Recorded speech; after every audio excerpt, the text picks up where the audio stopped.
I'd like to welcome you all today to one of the most exciting topics you could ever imagine, which is how to conduct legal research. Something that I love doing. My name is Michael Green. I'm a member of Level 22 Chambers, and I'm delighted to be here with colleagues from Chambers and visitors in live, and of course many people on the internet. I'd like to acknowledge the traditional owners of the land on which we meet, the Gadigal or the Eora Nation. I pay my respects to their elders past, present and emerging, and I extend that respect to First Nations people joining us from the various locations to which we're transmitting. So the reason why legal research, I enjoy legal research, is because when I came to the bar, all that we had was Austlii, which I also love, and we had some pretty rudimentary legal research tools in some of the other providers. And so when we started the company called Barnet, which was an ISP for barristers, we thought there was one thing we could do to improve some of the outcomes for barristers and legal practitioners generally, is to provide a really good legal research tool that worked really well and was able to meet the needs of legal professionals, those actually doing legal research where it matters. And so JADE is really the product of that need. It runs like Barnet as a not-for-profit, and so we have a JADE Professional version and we have a JADE free version, and we make JADE available for free to students, members of community legal centres, and of course members of the judiciary and members of the legislature. What I want to talk about today is something more general about legal research, not just about JADE, but how to do legal research well. That is, how to undertake research, how to start research, how to understand your research purpose, and the really difficult part about legal research is knowing when to stop. In fact, the hardest part of undertaking legal research, particularly for nerdy people that like doing legal research, is knowing when to stop. When do you have enough information to be able to provide the answer you need for the purpose that you've started the legal research? If you're like me, a lot of the time you spend doing legal research, you end up reading another case and then into another case, and you end up in a whole new world of learning, and then you realise that the purpose for which you started legal research was not really where you ended up at that time. So one of the important things about legal research is to keep a note of where you're going and also what you've discovered along the way, because you can pick those trends up later on. So I recognise today that people both in the room and online have a tremendous range of legal knowledge and have all different ways of undertaking legal research. That's one of the strengths, I think, of thinking about legal research, is there's no one right way to do it. There are plenty of wrong ways to do it. There's no one right way to do it. Let's get on then talking about the process of researching. Oh, I can do the dongle. This is great. It's fantastic. I can't actually read it, but I can do the dongle because... Oh, here it is. Yes. Let's then talk about the research, understanding your research reasons. There are many research reasons. I've thought about 10. They're not on the page, but I've thought about 10 of them. The first is really, I'm appearing before Judge X. Has her on a considered a case like the one I'm presently have? What about my opponent? Can I avoid looking like an idiot? That's an important legal research question. It's often the most pragmatic one. That's the avoid embarrassment for the court legal research question. Often that can be done through searching for people's names, but it can also be done through looking through a judge's docket or a judge's recent decisions and seeing whether there are cases that are have similar legal issues to the one that you're considering. I've called that fact checking, but really it's more looking at for commonality of legal issues. The second reason for undertaking legal research is I want to keep up to date with the law more generally, and I want to obtain inspiration and be immersed in the law. One of the ways that JADE assists in doing that is through the use of the alert service, so you can set alerts to keep up to date with cases. A third reason, which is probably the most common reason to start legal research, and it comes with the idea of having the one good case to start with, is I need to check that I have the correct or the best citation. And the practical way that works is I might have a citation to the ALRs or the ALJRs or to the medium neutral citation. I want to check whether perhaps if in the case of the High Court, it's been published in the CLRs. And so often I'll do some citation checking to make sure I have the right citations. Another reason, a fourth reason, is that I want to make sure the case that I found is still good law. There have been many times, I'm sure you've experienced it, where you look for cases, you find this amazing case, you think it's the case that will solve all of your problems, only to discover that it's been the subject of appeal and it has been overturned on appeal. Judges talk all the time about how litigants in person often hand up to them cases they think will help them. Sometimes they're in the federal court and they're given cases from the local court, but other times there are cases that have been the subject of appeal. So it's important to be able to check, when was a case last considered? Was it considered favourably? How was it considered? And a legal research tool should be able to do that as well. And we'll talk about how JADE does that and how other tools do that as well. And then there are times where, as part of the legal research, I need to retrieve the full text of a statute or a case in the authoritative form or otherwise for reading, for the inclusion in a bundle, or for simply because it's sometimes easier to read through a legislative text or a case in paper and as a printout. So there's reasons why you want to be able to go do legal research and quickly extract the full text of the case that you can put into another format. Another difficult question, another research reason, is to find a possibly applicable statutory framework or legal principles that might be relevant to the particular legal problem. That can often be quite tricky and obviously requires some degree of legal training or legal knowledge to be able to do that effectively, because you need to take into account jurisdictional issues or applicability of law or the applicability of precedent. But it's handy to be able to do that and be able to isolate that material. Another reason for doing research is I want to find the best, say, X space 10 decisions to read if I want to better understand a particular area of law. And that varies in the area of law. Obviously varies with the kind of question, the kind of issues you're looking for. The next reason is that you want to find decisions that are potentially of greater authority or greater persuasive value. I've found a case in a different jurisdiction. I've found a case in an inferior court. Is there a case that is in a more significant court that might be relevant or might be of assistance or might be binding on the court that I want to persuade by citing that case? Another question which comes up a lot, of course, now in the age of statutory law is the question of has legislation changed? And relevantly, has legislation changed, and does the change affect the decision I've found in the case of a case considering legislation, or relevantly, does the change in legislation affect the facts I'm considering that I'm asked to think about? And that's a non-trivial research question. The last more generalised question, and something we've tried to do with something called Jasmine of late, is look at what are emerging trends in decisions or changes to statute. That's a very difficult question that requires a different kind of research from the kind of research that I've referred to so far. So the question then is, what does one do to begin research? And on the page, often it's about finding the right starting points. So one way to do it is you know legislation, or you know a particular case law that you think is relevant, or you're looking at particular principles or facts through keywords of various kinds, or you have a book or a treatise that you can use that may give you some useful starting points.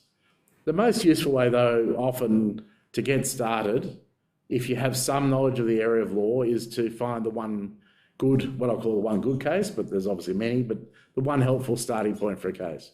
Bear in mind, of course, that often some of the most useful sources of case law consideration, almost like someone's written a treatise in a judgment, are the first instance judgments where courts have often considered and collected sets of case material that might be relevant to particular topics. So you can save a lot of time, and a lot of people use JADE by finding cases where some judges, more than others, but some judges often write very lengthy decisions where they gather together all of the principles on particular topics, And that can be a very good starting point to then work through some of the issues.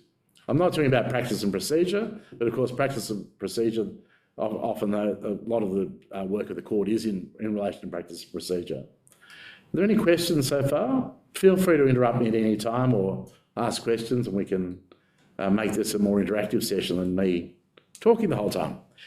All right, so the one good case approach doesn't mean that that case is still good law. It's just the one good starting point to help you find material.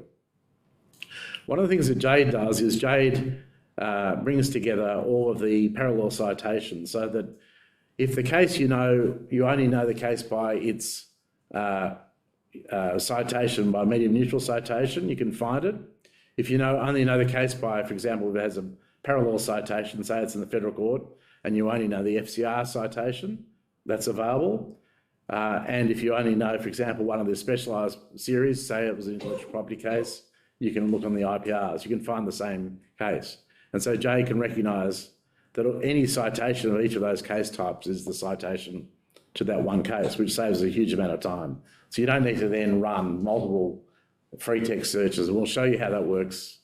Sean, who's with me today from Open Law, from Barnet or JADE, will show you how some of that works. There are some considerations about which legal platform to use, and this is really covered in the next box slide. And that is, when I'm thinking about which legal research platform to use, I want to think about four things. I want to think about coverage, which is obviously relevant to the particular area that I'm looking at. I want to look at currency, that is it up to date? I want to know it's connected. That means I can navigate through from various cases to other cases, that it's clickable, that saves me a lot of time. And I want to make sure that the content is complete and it's easy to read and use. Now, there are a whole lot of legal research platforms that provide those four Cs, but I think they are the baseline requirements. And there are different ways to do it, and each person has their own preferences to which platform, which systems work best. That doesn't mean that your approach is invalid from someone else's approach, but it's important to be very careful about coverage, about currency, connectedness, and content. The other thing, of course, is that a very small amount of legal knowledge is in fact digitised. So there is an enormous amount of material that you will not find online. You might find it in some of the old texts that have been scanned, but you won't necessarily find it online, particularly depending on the area of research. There's a lot of effort being undertaken at the moment to make sure that very important stranded texts are brought to be made available, but that's not always the case. So bear in mind, if you're doing research, for example, if you're doing research in property law, you want to look at early equity cases, a large amount of that material will not be ever be, or certainly isn't presently available online. You can find pointers to it, so you'll find present cases referring to old cases, but you may not be able to find the full text of the old case. So it is still a good idea to visit a law library every so often and make yourself familiar with how what paper looks like and what books look like, and generally spend a bit of time in the stacks. All right. Now this is an example from JADE. We'll do a live example. But one of the things that JADE does is it has a go bar at the top of the page. The idea behind that is it allows you to do keyword searches as well as searches for the citations to cases, and it allows you to search for sections of legislation. The top example shows some Boolean operators that work, but there are different ways to undertake JADE research, and I'll show you in a minute how to do that in a live version. But the essence is that the links are that the various operators that you will know from the various services around all work in JADE. The second example, which is an example of the Corporations Act, allows you to show a section at the pinpoint level. So if you do that, you can pop up just that section in the page, which is a huge time saver if you just want to check the current text of the section. But you can also undertake a full JADE search for that section. You can also show citations to that section. And you can do that also for case law. Yes. Question. With your first example, yes. asbestos in the same sentence as dumping and vicarious liability. Yes. Thinking, kind of aligning it to like MDAS in maths, what kind of gets done first? Will that search turn up asbestos in the same sentence as dumping and vicarious liability? Yes. Or will it turn up asbestos in the same sentence as dumping? Yeah. And vicarious liability. It's almost yes, exactly. It's almost like I've planted you here, Amanda, to ask that, because that is a very badly framed search for the reason. So bad, Sean. For the reason. No, but it's a useful example. For the reason, and what you're talking about, Amanda, is precedence, is ranking precedence. So. If you're a purist in using Boolean terms, you would put parentheses around on the each side of and, so that there'd be no ambiguity about how the search system would execute that search. Because you're right, there could be instances where the search system could say dumping and vicarious liability has to be within the same sentence as asbestos, but that's not what the text works. So by default, just to answer your question, by default, search systems apply precedence rules to try to come up with a common sense answer to people that have sloppy parentheses work, like here. But the reality is sorry, Sean. The reality is that you should always put parentheses. The other thing is, of course, that's a really doing searching using keyword searches for things like asbestos and dumping and vicarious liability is actually a suboptimal way to find those concepts for a few reasons. Firstly, people don't always refer to asbestos now. There are different ways that's referred to in the various regulations. It can be used with abbreviations. Dumping is a term that others might use in other forms. So you may miss using that kind of for free text search. You may miss important cases in the area. So it's a good example of a whole lot of reasons why free text searching is a problem. But if you have a reason to do it, you should put parentheses around it.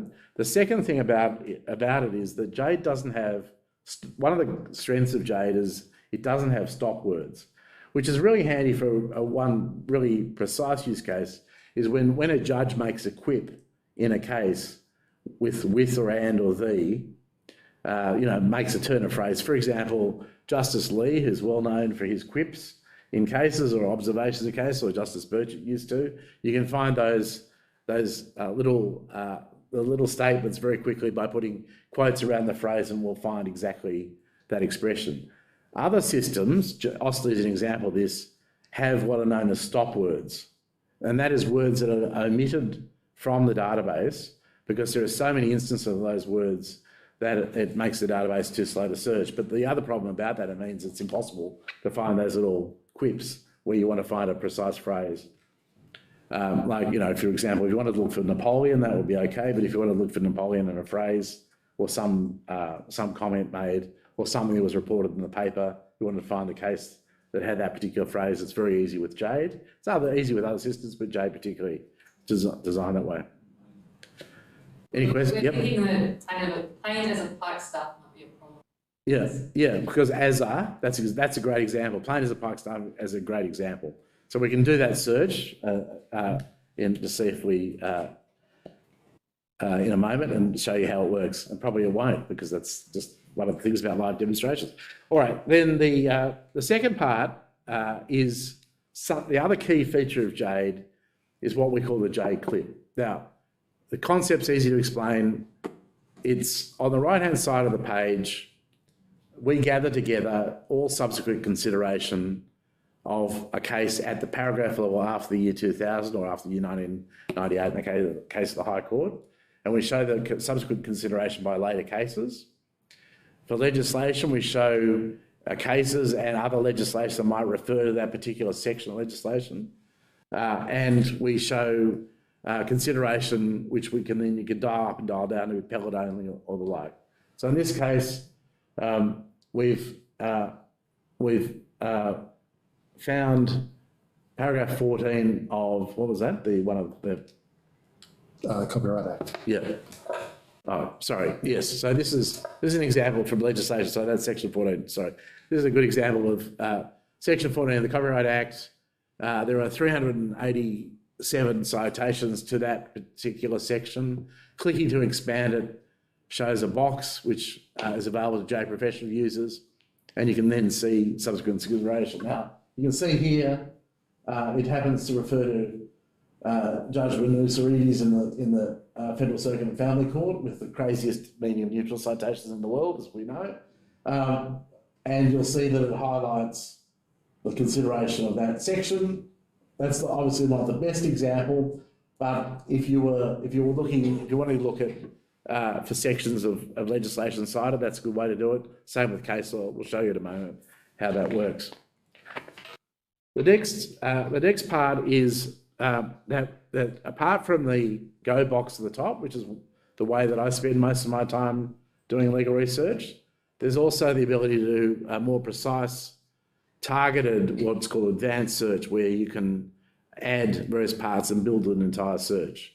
And that allows you to undertake a search where you limit it by, for example, the references to the High Court or references to all Commonwealth and state intermediate appellate courts and the like. So you can, for example, if you wanted just to find case law relating to a particular topic or particular consideration and you wanted to limit it only to appellate courts, that's one way to do it.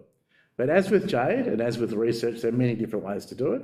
And another way to do it is through limiting it by filters on the left-hand side of the main JADE page, and I'll show you that.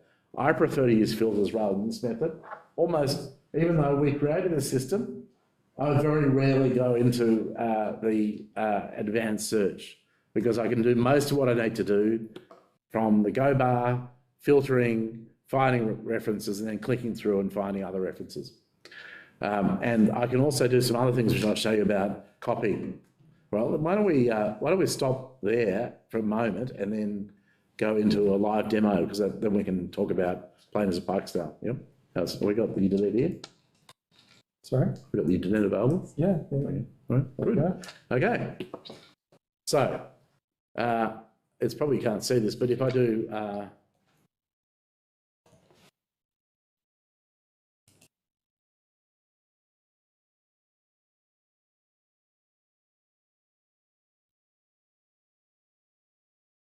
There we are. So you'll see it's a trendy term used in 178 cases. What's a pike staff? This is Lisa. Yeah. It's a point. It's a weapon that has a very sharp point on it. It's like a halberd. Yeah. Plain as a pike staff is that you realise that. You know, oh. Yeah. So you'll see there that what JADE does by default is give you what it considers to be the best match. And you'll see that at the top, you'll see order by best match. Now, if I just wanted to find the most recent time that any court in Australia did plain as a pike staff, you do it in order by date reverse order. And we have Justice Lee in, as we know, and we also have Associate Justice Gardner in Victoria, but in the 4th of March, let's go there. And what JADE does is it immediately jumps, you click through, immediately jumps to where that reference is. Now, the thing about JADE, and now we're in that page, the thing about JADE is what we do with JADE is, if it's green in JADE, it means that we understand we have the full text. If it's blue in JADE, it means we recognise that it's a case citation. We don't have the full text, but we gather citations, so we can show you where it's cited. The relevance of that is if, for example, early English cases or other cases, or cases that are not within JADE, we recognise them as cases, we can often find extracts from that case. So that can be as useful to you in trying to work out what a case is about. You can find out where the case has been cited and the like. You'll see here that we also recognise citations where there are abbreviations. For example, here the FCA Act, instead of the full text, So we recognise those in particular ways, and we recognise the case abbreviations. If, for example, I wanted to see, as here, what was said at paragraph 30 of that case, I can click on it, and paragraph 30 will pop up. So I can jump straight to paragraph 30, and I can read along and check what Justice Lee was saying very quickly. And often I can also upload my own submissions into JADE and my opponent's submissions into JADE and have the same effect where I can pop up those sections. So I can use it to check whether my citations are correct. I can also check whether my opponent is on hallucinating in some of the submissions they're making, because I can quickly check whether the propositions they claim that particular paragraph for is relevant. We'll show you in 1 second. Can we just go back for 1 second? Yep, that's great. So thank you. That's great. Well, can I come back to that for 1 second? All right. So going back to layman, one of the things we can do in JADE, this is a really useful pro tip, is if you copy the top right-hand corner, you can copy the case citation. If you're using a case that's been cited, let's take a case from JADE, say the Hogan case. We open up Hogan. So what JADE shows at the top right-hand corner is all of the known parallel citations to Hogan. If I want to copy that into my submissions, which is a huge time saver, I click on the copy bar, and you'll see in the box at the top, in the full section, I can then select it. So I don't want the link because I'm putting it into my Word document. I could have all reports if I wanted to show everyone about how clever I was, I knew about all parallel sites. But if I just want to have just the most authoritative report, I can have it. If I'm a bit nerdy, I want to invert it because some courts like to have the authorised report citation first, I can do that.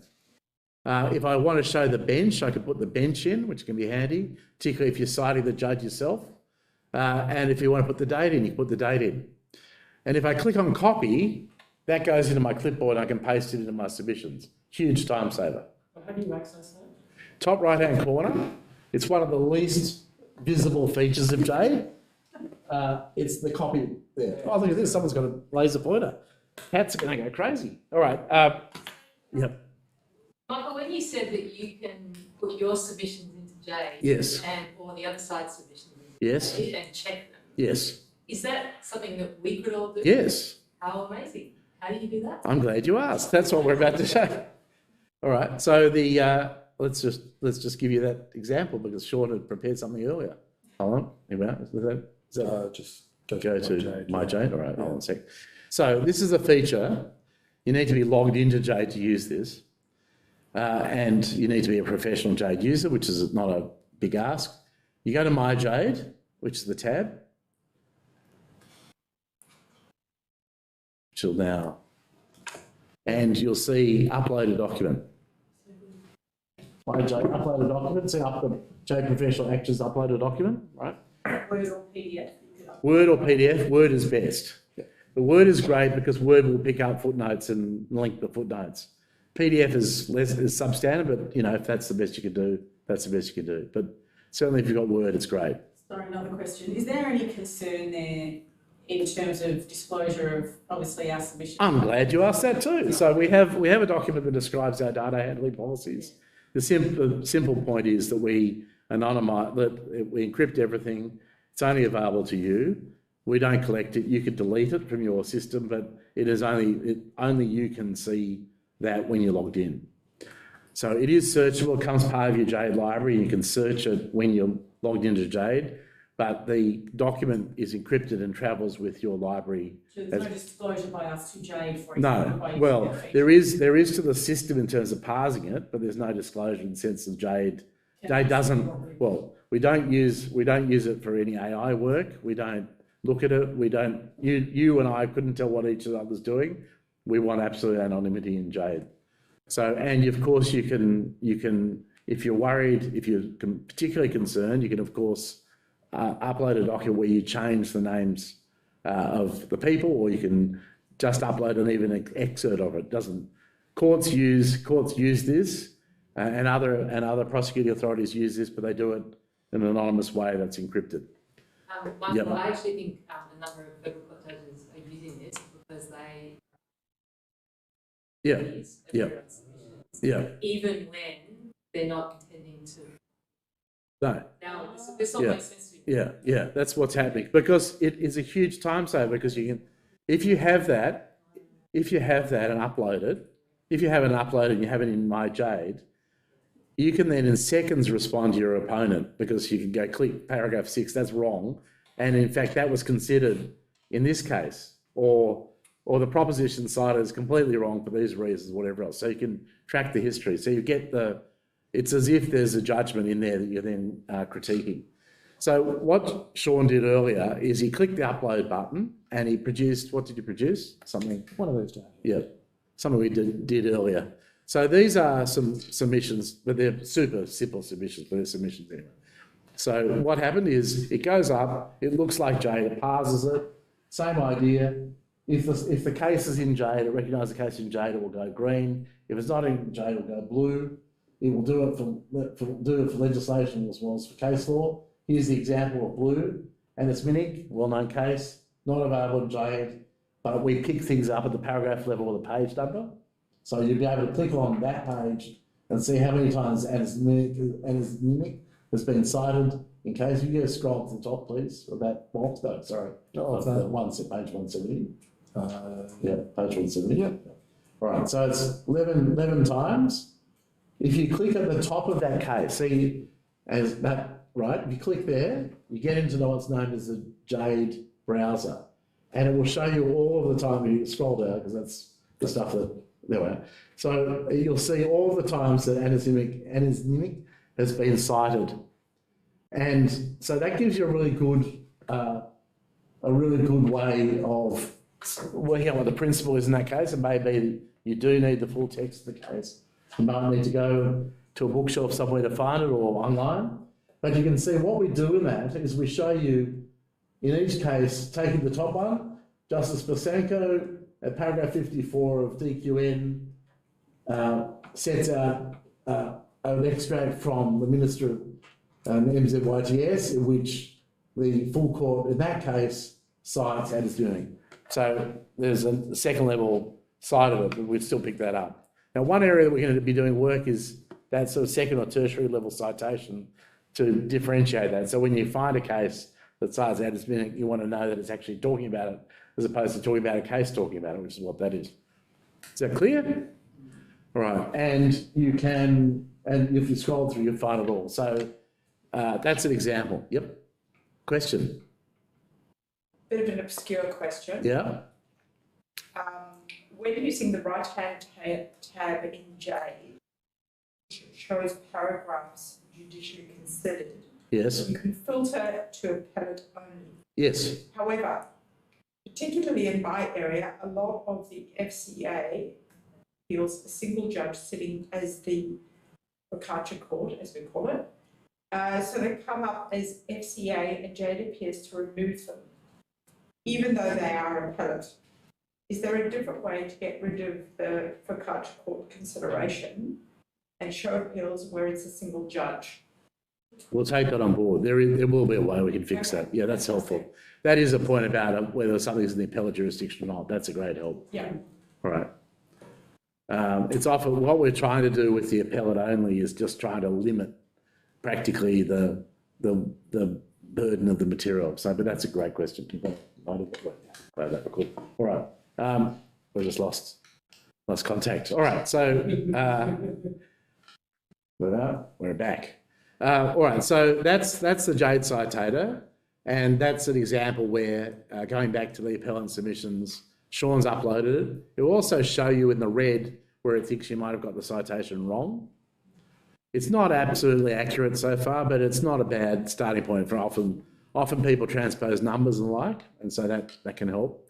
And at the end of it, it will give you the cases cited and legislation cited, and you can build a list of authorities. So instead of having to type your own list of authorities, you can go and go list of authorities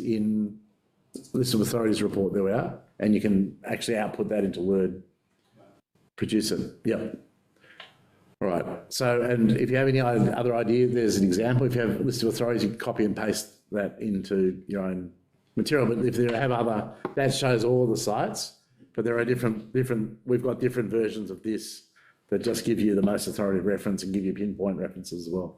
It's a huge time saver. All right, any questions? More than the ones that have already been asked, no? All right, let's keep going on then on the excitement that only PowerPoint can bring as we go back into the depths of we've got to That one. yeah. So the next aspect, a very important part of legal research is, of course, how you then use the results you've got. So thus far, we've got a ton of results. How do we apply the research? How do we use it? So it's pretty simple, but we start by conducting a search, then we want to try to save the search. JADE and other tools let you do that. You can save searches. It has a history within my JADE that it records. You can turn that on and off so that you can delete your history. But you can also save it. If you found a particularly good search, you might want to run again. For example, if you're early on in the case, you want to check how various authorities on particular topics, you can save your search. And then you can do a few things. You can leave that search saved so you can run it again out of my JADE, or you can also create an alert so that whenever the particular that alert is triggered, there's a result, it will send you an email with an update. Now that works for some things, but it doesn't work for everything. It just depends on what your needs are. I want to talk now about point in time legislation. One of the big things we've been doing is, if you understand about point in time, so a lot of people back in the 1990s and 2000s thought that point in time research was amazing. You could tell the state of the law at any point in time. The reality is legal practitioners, we know that is both a very dangerous idea, and secondly, it doesn't really help for legal practice where we're talking often about events that occurred in the past, often about events involving repealed legislation, and often we need to work out whether the amendment in question or amendments in question apply to a particular fact situation through understanding transitional provisions and the savings provisions and the like. So often we need to see the whole instrument that amended it. And so a lot of what we do is surfacing that or making available that material. So you can click on it, you can read it, you can decide whether or not you need to read the amending instrument in full or whether you can settle with the compilation. What we do in JADE, and I'll show you the real-time one in a moment, is we collect compilations and we can then show points in time of JADE. We can show how sections at the section or subsection level has changed over time. We can show when sections have been inserted. So it can very much speed up your legislation research if you're trying to write. Now, if you're talking about looking at regulatory reform, that's a very important area. But if you're also trying to understand how an instrument's changed over time, you can save a lot of time using JADE. And we have different colour codes as well. Can we jump back into JADE for a second? Sure. Please. Thank you. Yeah. Is that? Yeah, it's up on the screen. Oh, excellent. Yeah, and then we just need to Get out. and then do that. Is it there? Yeah. Right. So what I'll do now is I'll look at the Privacy Act. Oh, except I'm in the wrong bit. So if I do Privacy Act, you see the JADE what we call the Omnibox pops up. And if I then click down the document in JADE, I can click on that and it will pop up the Act. If I wanted to do Privacy Act 1988, Section 7, right? Just to show the pop-up idea, then there it is, it pops up. Huge time saver if you're just trying to find particular sections. And you can click through that into the Act. And you'll see there are 27, we understand a whole lot of versions, so we've got 27 versions of the Privacy Act, the most recent version of which is started on the 1st of July 2023. And the rest of it starts, you can see the later date. So there are 3,164 references to the Privacy Act. That will include other acts referring to and the like. If you look at the Corporations Act, there's several 100,000 references to it. and the speed is pretty much the same. There is a thing at the bottom. So this is the bottom top. I'm talking about the top right-hand box. Again, you can see you can do the copy for the Act. You'll see at the bottom there's the visual history. If you click on visual history, it will load the entire visual history of the Act. And it will show you how the various sections have evolved over time and been amended. If you're not sure what the colours mean, there's a legend on the top right-hand corner. So it's a huge time saver as well if you're looking, and if you click on it, it will show you what the amendment was, when it was assented to, how it commenced in the relevant transitional provision. So you can, if you know what you're looking for, you wanted to do really fast research or wanting to find that material, it's very fast. All right. If you want to just browse in JADE, there are, why is that not popping up? Because it's thinking about it. There it is. If you want to browse in JADE, you can browse by court, and you'll find that we've loaded all of the New Zealand courts in. So you can search on New Zealand case law, and we're in the process of adding New Zealand legislation as well. There's some very important, of course, New Zealand decisions, but again, by default, when you're searching that, unless you turn on your search, you want to include New Zealand, it won't retrieve New Zealand results because that would be confusing. To do that, you go into Edit Search Corpus, in the little pop-down search bar, Edit Search Corpus, and you turn on New Zealand. The inclusion of Canada and the United Kingdom was a gag. Just want to let you know that, but if you do the UK, you'll get the UK Supreme Court in there and the earlier House of Lords decisions. And you could also include in your search by default various other things, including you can turn off searching for private content or turn on searching for private content. All of this is explained in various tutorials that are available on the Open Law website, on the JADE website. But if you have any questions, feel free to ask about those. Yep. Michael, it might be useful if you explain what private content means. Yes. So private content is the material you upload, the annotations you create, because what you can do with JADE is you can create markings or annotations in cases which you can then mark, and then later on you can come back and search by those annotations. You can give a tag with a piece of text that only you understand, like an abbreviation, or you can shade the part of the decision that's relevant to you, and you can retrieve it later. So that's private content. So it's all content that isn't available to other users. And you can also, with JADE Professional, share your those citations or your annotations with others in a closed group if you want to set up a sharing group, which can work if you're working on a large case. You need to develop annotations from various case law or get the case law ready. Any questions so far? Yes. To share those annotations, would each user need to have one of these professional accounts? Yes. They need to be in a group with you. Sure. I think the answer is that you can initiate the share if you are a professional user, and the other users can just be a JADE registered user, but I'll get back to you on that one. But certainly if you want to edit it, you need to all be professional users. The use case of that is usually in firms. Firms take a firm-wide subscription to JADE, or courts have a court-wide subscription. Those things then become part of that process. So practice areas or practice groups set up shared sets of annotations or shared key cases and those sorts of things. Yeah. Any questions so far? All right, so the coverage of JADE is basically, we try to have as much coverage in JADE as any other provider from the most recent, as far back as electronic materials available sensibly. We haven't, of course, gone and imaged a whole lot of early material, although we also host the Victorian reports and the New South Wales law reports, and we provide the e-resources system for the High Court.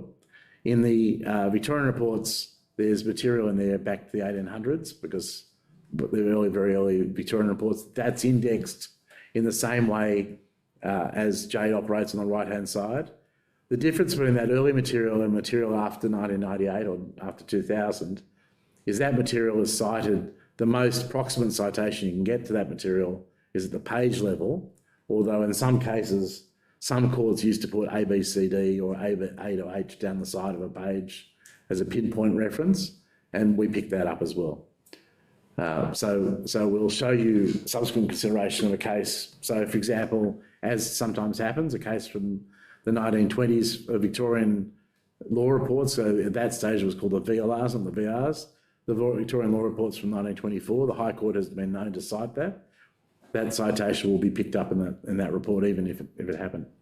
The other thing about JADE is that it's in real time. So as soon as we receive the decision of a court and it's passed, all the links, all the citations back to other cases are also included. So if the High Court tomorrow was to give judgment in which it cited a case, that would be linked back into all those other cases. And we would show at the top of the page that the case had been appealed, the earlier case had been appealed in the history of the case. So let's just have a look at by court. Let's have a look at the High Court for 1 second and recent cases just for let's have a look at, say, this case that has 30 citations. It obviously hasn't yet been cited. We keep what's known as litigation history, which we show, and I'll just show you something about that. The litigation history in relation to High Court decisions includes the ability to get access to the written submissions and all the other material that was before the court. If you click on full chronology, all the file material is available. So that's available from the High Court website, but it saves a lot of time. If you want to only look at cases and transcripts, you'll see how you get the entire history of the case, including when special leave was granted, if there was a hearing on special leave. We index the High Court transcript, so the HCA trans is also in JADE, just as it is in Austley, and we also index other material. So this is what I'm showing you at the moment is at the bottom of every case within JADE. So we've analysed the case that is the cases that are considered in the case that is further up on the page, and we've set it out. So we've said there are three, just picking up there are three citations to that at paragraphs 12, 13 and 14 of that decision.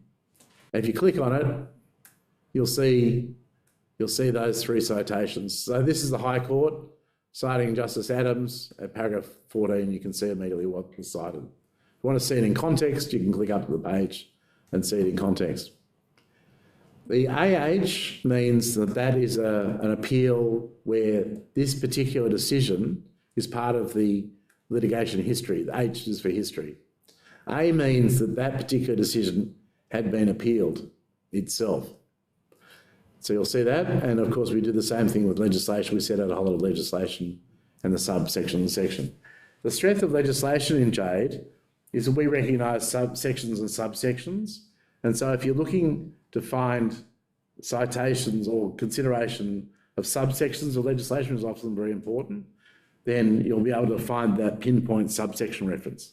The other strength in JADE is we do really good modelling and parsing. So it means that the section references in JADE are often understood, even though the court might use abbreviations alike to reference particular legislation. Any questions so far? If a case is under appeal but hasn't been decided yet, will that be indicated somewhere? Yes. So it will say under appeal, and it will say special leave granted. In the case of the High Court, in the case of intermediate appellate courts from first instance, that's harder for us to do at the moment. We're working on doing that. So the answer is partially yes. In relation to the cases that have been appealed or cases where there's no decision, sometimes we're not told about that. We miss that. In relation to, for example, first instance Supreme Court, no. But we're looking to improve our integration with registries to be able to do that. A lot of cases, of course, are settled. That's the other thing. So there's a lot of mess about that. Questions? Sorry, what was AH again? So A means that decision that's shown there has been appealed. Yeah. Right? The A, you always see H with A. H means that it's part of the history of this particular case. So it's related. So AH means that hurt in the king, or hurt in the personally the king, possibly the September, the king, that case was related, and you'll see that here because you'll see in the litigation history it's one of them. Yeah. All right. So it can be, I see. yeah, it gets really complex where cases are remitted. So sometimes you get these crazy pathways where cases are removed, so they start in one court under the Constitution or under the rules. They're removed in the High Court on the Judiciary Act or whatever. Then they're remitted to some other court. Then they end up going through an appeal process. Then they go somewhere else. So that you can come up with, there are some test cases we've got about how we best visualise those, but they can become very, very complicated. Any questions about anything about any of those items? I want to talk then a little bit about two ideas, then I want to talk about what's in Jasmine and what's in brief.jade.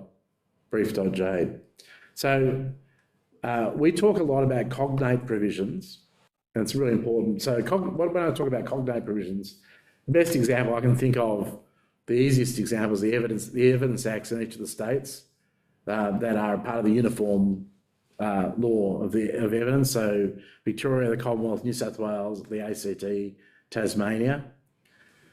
Wasn't always so, but is more recently. If I'm looking for section, say, 69 of the Business Records Rule admissibility, if I'm looking for that, and I want to look to consider what is the most recent consideration of business records, if I was doing the old school, I would have to look in each of those, for each of those acts.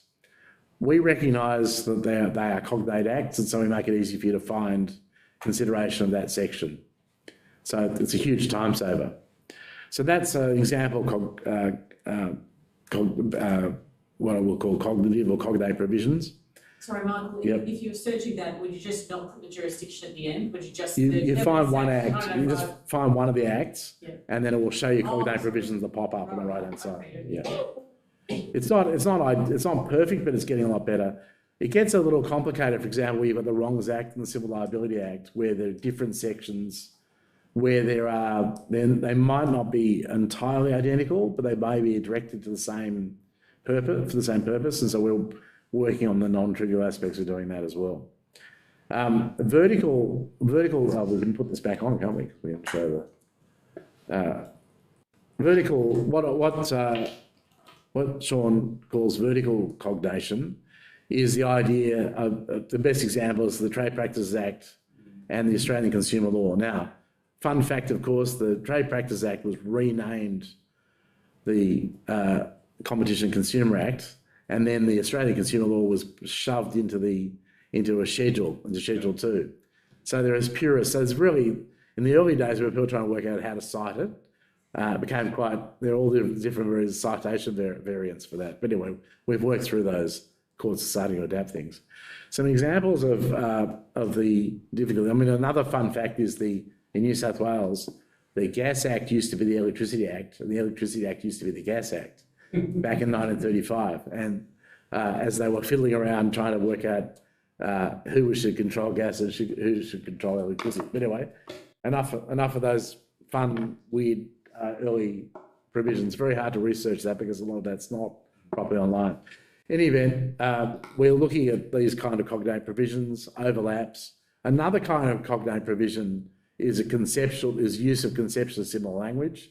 That's very helpful in when you're looking for trying to find examples of where someone's been charged with a particular crime, and you're trying to work out what are the liability considerations. For example, if you were fighting something about fishing and you had a similar form of language in different acts, that can take a lot of time. We're looking for ways in which we can make that easier to find at least something that had been considered. Comes up a lot in planning law as well, where the various local environmental plans all have a common textual heritage, and you want to try to find whether one's been considered or not, which can help. That's another example of cognate provision. So there's a rich area that we're doing a lot of work on to improve that. Now, where we're evolving, and this is where I'll wrap up, is in the area of trying to look at some machine learning tools and AI. Now, we've started in a very cautious way about that, and what we've started to do is to use something called Jasmine, which we're about to show you. We won't We'll just circulate these things, but we'll show you, Jasmine. So we go back to there we are. Perfect. And then we've got to do this again. That'll be, there we are, and back to this. There we are, Jasmine, all right. So Jasmine is available to JADE Professional users. It's included as part of it. Where's the... It's just that, sorry. Oh, there it is. Look at that. All right, Jasmine. Here's Jasmine. So Jasmine is jasmine.jade.io. That's how you get there. You just need to put your credentials in if you're a JADE Professional user. And what it will show you is there are two options in JADE, of course, what we call semantic search and keyword search. But let's start with semantic search. And I'll say, what is the meaning of in relation to, all right? Now, that's a hard thing to search, keyword search, because you'll find, oh, there we are. Yes. What's, It's been happening. has it? Steps working. Steps working on it, that's good. Ah, there we are, it does really work. All right. See, this is the power of having backup systems. So that was one of the servers that was playing up, the other one's good. So if that ever happens, just do reload, magic things happen. So what I've asked Jasmine to do is to answer the question in a chatty sort of way. Give me some cases that might give me an answer to the question, what does it mean in relation to? Super hard to do if you're doing full text searching. And the design intent behind this is to give you starting points, two cases that you can then explore.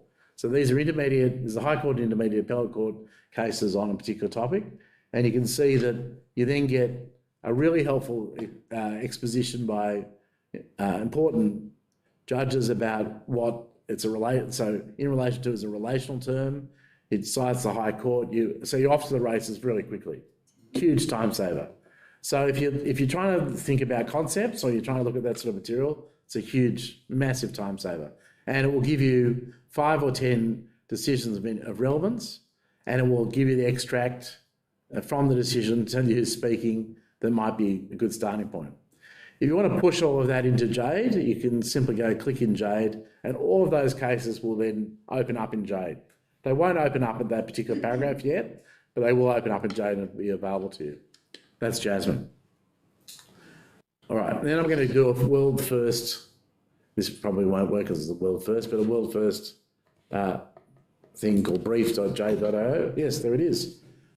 And so this is something where we have gone through all the representation information in cases. We're still improving the coverage, and you can search for yourself, because that's usually what people do, but they can also search for other people to find cases they've been in, who they've appeared with, who they've appeared against, who they've appeared before and over time, and what kind of cases they've been in. So it's a huge time saver, and it allows you then work out things you've done and what's happened. So let's just try, I wouldn't M-green because there are too many M-greens, but there we are. There are two. So one of the issues at the moment is this is some of the things, problems we're solving. So this is very much in alpha, beta. It's available online. You can try it out. If you're a JADE Professional subscriber, try it out. You can see there are two, just as there are two for NSPs, there's two for MATA. Let's just try the first one. I haven't tried this yet, so this is, and then view all cases, and there they all are. So it's gathered. So what we're trying to do is make sure that not only NCAT cases, but right through to any High Court and other cases are in there as well. And you can then use this to produce a CV that you can hand out to people if you want to do that really, really easily. So if Amanda was to claim this, profile, she could then create a PDF immediately of all the cases she was in, linked straight through. Can be organised by topic, can be organised by court, by year, whatever else you like.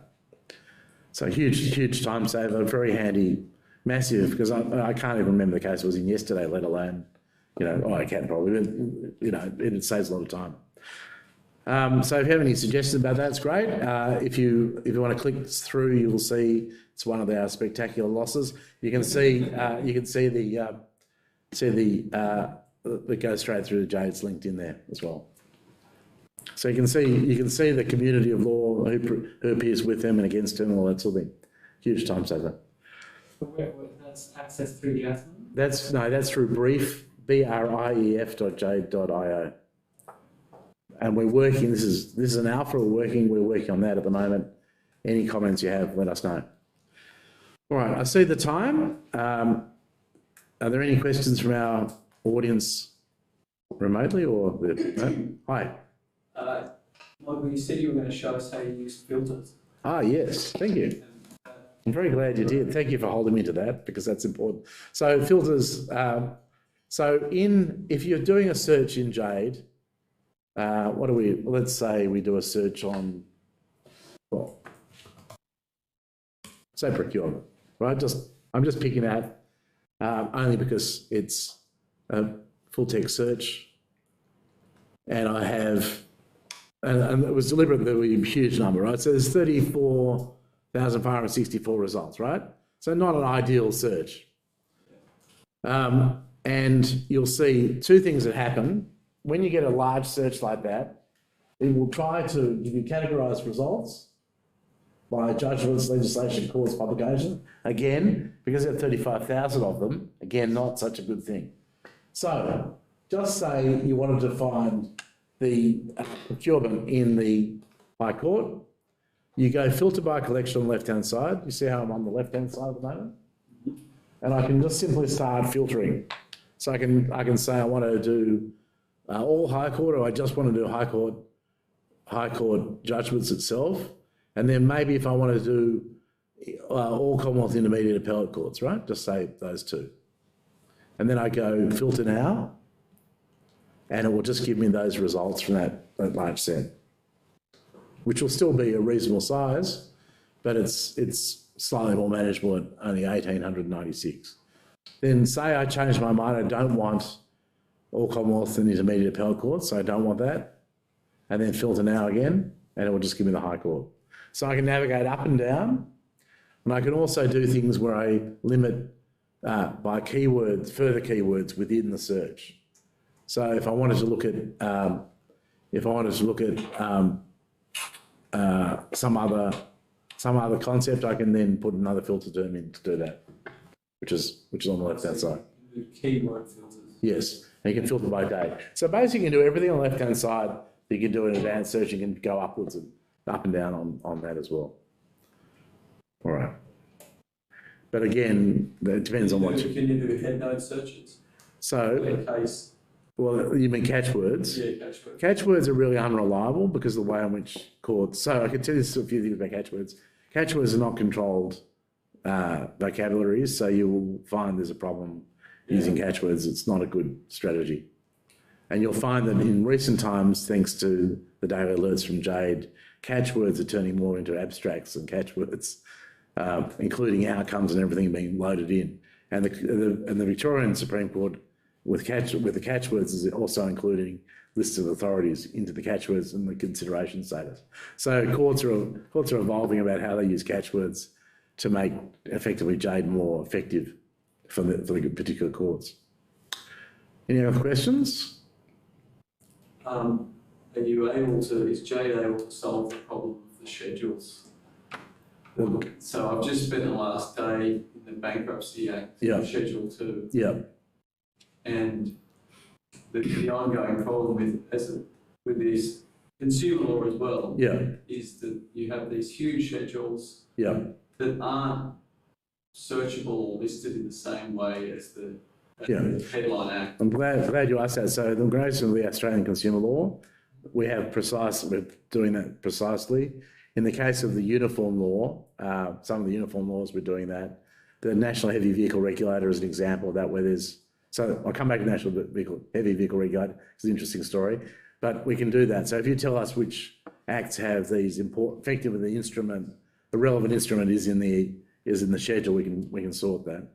So the National Heavy Vehicle Regulator is an interesting piece of national uniform law. What it is there's a base act, and then people simply legislate those things that are not in, that they don't want the base act to apply. Whereas, for example, in the uniform legal law, there's the application acts do that task. So there's all these evolving crazy methods that make it really hard to compare one and the other. But anyway, the Queensland Act is the main act. In health regulation, of course, the various acts try to implement the standard, for example, for pharmacy regulation. The complexity of trying to search on interstate pharmacy regulation is its own special reward. Anyway, there are those things. So if you find really interesting use cases or difficulties in searching through your career, please let me know, because we want to work out how we can make them easier. Pharmacy regulation is one of those examples. Heavy vehicle regulators another, and there are others as well. All right. Well, thank you. Thank you all, and thank you all at home and remotely. See you soon.